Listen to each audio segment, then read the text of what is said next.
The honourable member for Truro, Bible Hill, Millbrook, Salmon River. Thank you, Mr. Speaker. Earlier this week, the Minister of Communities, Culture and Heritage sent out a media release which bragged about the contribution of culture to Nova Scotia's GDP and jobs.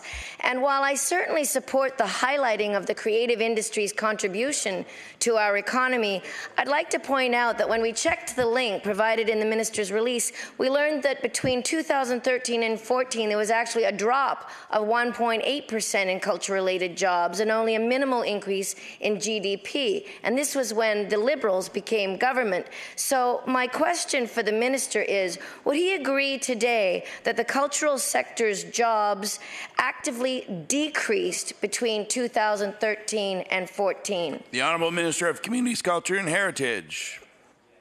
Thank you for that question or statement. Actually, this new data that Stats Canada provides us gives us and all Nova Scotians a clearer understanding of the economic importance of culture and sport in our province.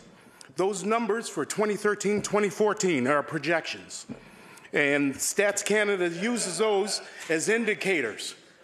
Those projections show both an increase in jobs and money to the GDP. I will say to you that if you have any questions regarding these numbers, reach out to Stats Canada. Thank you.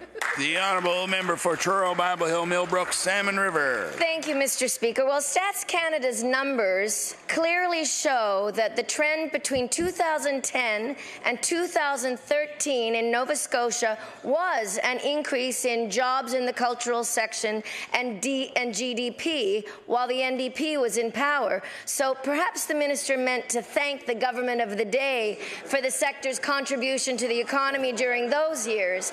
On behalf of the NDP, I'd like to say you're very welcome.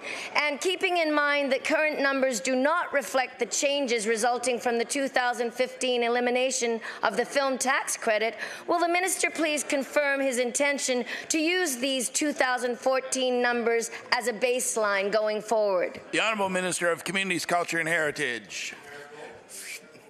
First of all, let me say to you, thank you, Mr. Speaker. If you look at the trend from 2013 to 2016, if you look at the numbers from 2010 to 2016, there is an increase. There is an increase. There is an increase. So I'd like to thank the NDP for giving us this pleasure of talking about the good numbers that we produce. Thank you.